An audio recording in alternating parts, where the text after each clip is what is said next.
For the field of aspiring 2020 Democratic candidates, the Me Too movement looms large. Still, the Senate Democrat who led the charge against Justice Brett Kavanaugh, Dianne Feinstein, is throwing her weight behind former Vice President Joe Biden instead of, for example, Democratic Senator Kamala Harris, who hails from the same state and may run. Trace Gallagher is looking into a surprising, very early endorsement tonight. Hey, Trace. Shannon, if California Democratic Senator Kamala Harris decides to run for president, she won't have the backing of her California colleague Dianne Feinstein.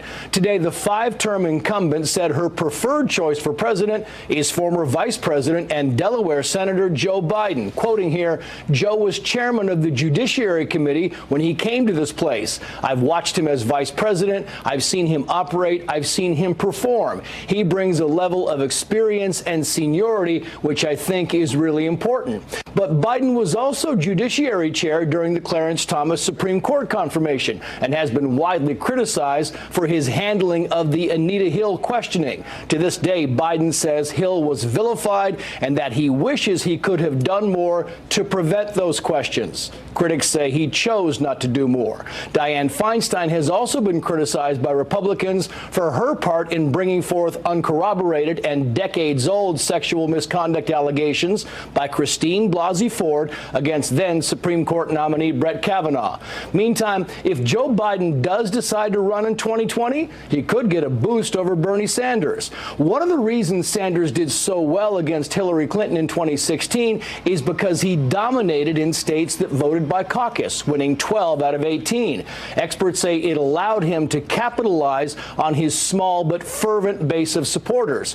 But several states that caucused in 2016 will hold primaries in 2020, and primaries tend to have higher turnouts and favor candidates with wider support. For example, in 2016, Bernie Sanders only won 11 of 39 primary states. Though Sanders' 2016 campaign manager Jeff Weaver says switching from caucuses to primaries will have zero effect on a Sanders 2020 run. But if the caucuses don't damage a potential Sanders run, sexual harassment allegations might. More than 24 men and women who worked for his 2016 campaign say it was replete with sexual violence and harassment. Sanders says that will be addressed. Shannon. Trace Gallagher, thank you very much. So, will Democrats line up behind Biden at the expense of Sanders? Lots to discuss there. Time for tonight's Power Panel. Fox News contributors Leslie Marshall and Guy Benson, and opinion editor at the Deseret News, Boyd Matheson. Welcome and Happy New Year to all of you. Happy New Year, Shannon. Okay, so a couple different things I want to talk about with Bernie Sanders. First of all, I want to play a little bit of his apology after this letter came forward and the allegations among a number of people who worked on his campaign in 2016. So I certainly apologize to any woman who felt that she was not treated appropriately. And of course, if I run, we will do better next time. I was a little bit busy running around the country trying to make the case. Leslie, I'll start with you. I mean, there were people on both sides of the aisle, including a lot of women who felt like that wasn't exactly the best apology. I'm sorry if someone felt a certain way. They feel like he could do better and maybe he should take another stab at it. Well, I think, and I'm with those women that feel that way, or men that feel that way as well. Look, you know, you have people that said, we came to individuals within the campaign. It's the Bernie Sanders campaign. He was the captain of the ship. He needs to know more. He needs to have done more. Going forward, I think it's great that they're going to have a dedicated toll-free hotline. So if anybody feels uncomfortable or wants to make a complaint, that is set up. I think that's a good first step.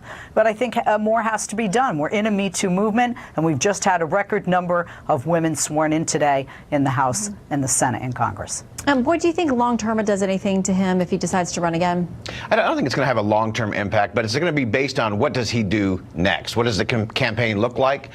Who does he have in key positions within the campaign? They were a very white, very male, top-end heavy leadership over the campaign. And so a lot of it's going to be, does he really engage in the conversation, and does he do something to change the dynamics of the dialogue? Or does he just kind of keep making half excuses, half issues? Well, to that point, though, Guy, I heard people discussing today this, one reaction was they were too white and they were too male. A lot of people thought that's sort of ridiculous. I mean, it doesn't get to the fact of who was potentially engaging in inappropriate behavior. I mean, that doesn't have anything to do with race or gender. Anybody can be guilty of that kind of behavior. And it really, if you say the way to solve our campaign problem is to make it more diverse based on race and gender, instead of hiring people with the best skills or the best political instincts, I mean, is that the way to go? No, I mean, I'm pro-merit and I'm against identity politics, which I think is often toxic. But that is not the problem, as you allude to. The problem is there was apparently rampant behavior, not just one or two complaints, but dozens of people who either experienced it themselves or saw it. And for Bernie, who is at the head of the campaign, sort of the CEO of this corporation, he wants to run the country, to say, oh, I knew nothing about any of this. Sorry if people were offended. I was a little busy. I don't think that's a great answer, A. And B, if he runs, and if the Democratic field is packed, which I think it will be, and things start getting nasty, I think this could become a serious problem from him if there are especially females on those debate stages who feel like, and I say stages because they might have more than one, right. And they feel like he is a threat. They want to box out some of his voters.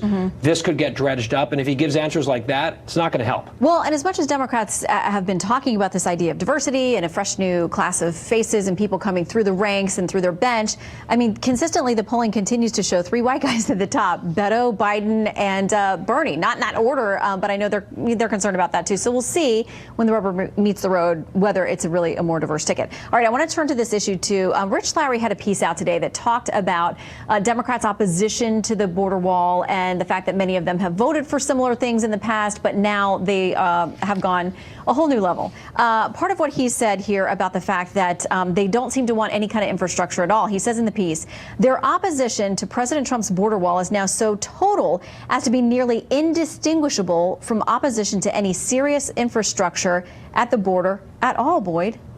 Yeah, I think their biggest problem is that they are on the verge of doing something that is either just irresponsible or irrational.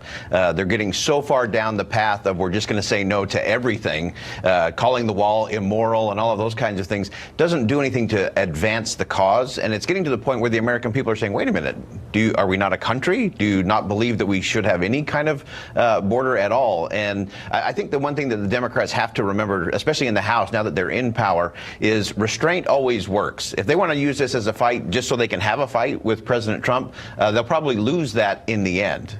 Restraint always works, and just because they can do something to keep the government shut down, to just keep things as they are, doesn't mean they should. And so they need to take a look in the restraint department and look at the rationality department to make sure they know what they're doing and why. Well, and Leslie, Rich raises this idea of the rationality of a double standard or something by invoking President Obama. And this is what he says. He says, Democrats are treating the notion of a wall as practically a human rights abuse. President Barack Obama routinely droned people without generating as much high dudgeon as Trump does, asking for $5 billion to better fortify our southern border. I mean, Leslie, is this all political? It's not all political, but really, where is the motivation for Democrats to fulfill a campaign promise of a Republican president that many of them, with a 40-seat gain and a huge blue wave in the House, campaigned on, along with immigration? Look, what Democrats need to do, and I think they will come out ahead, even if the Senate says no and the president doesn't sign it, is they have to look at comprehensive immigration reform, things that are really going to secure our border, and a wall isn't going to do it. The majority of people that come here undocumented and stay come via plane.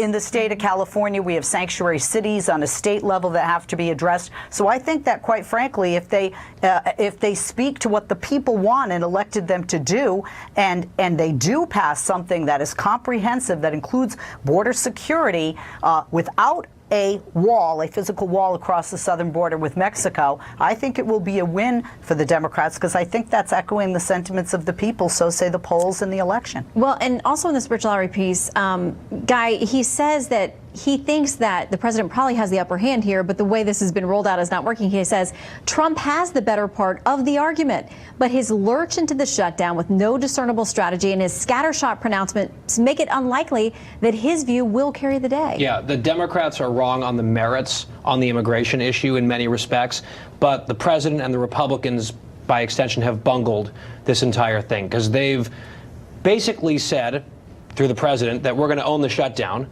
And then, yes, we're going to pass this thing out of the Senate unanimously. Oh, wait, we don't like that anymore.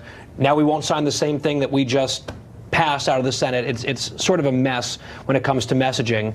But again, I think the Democrats, I agree partially with what Leslie said, that there has to be a multi-pronged approach to this, but one of those elements has to be a physical border, a physical barrier along more of the southern border. This is something that almost every Democrat in the Senate voted for in 2006, voted for years later in the Gang of 8 legislation. And if Nancy Pelosi, the Speaker of the House, is now saying that walls are immoral, by logical extension, should she not be campaigning to have the existing walls torn down as a moral crusade against these horrible barriers? I mean, that is a ludicrous public policy position. Well, something tells me we're not going to get that piece of legislation, even if she doesn't give him $1 for the wall at all. Guy, Boyd, and Leslie, thank you all very much. And Leslie, you did hear Guy say he agrees with part of what you had to say. I was going to ask you, Shannon, we have that on tape, right? We have that on tape? We do. All right, thank you all very much. Come back soon. Thanks, Shannon. Bet.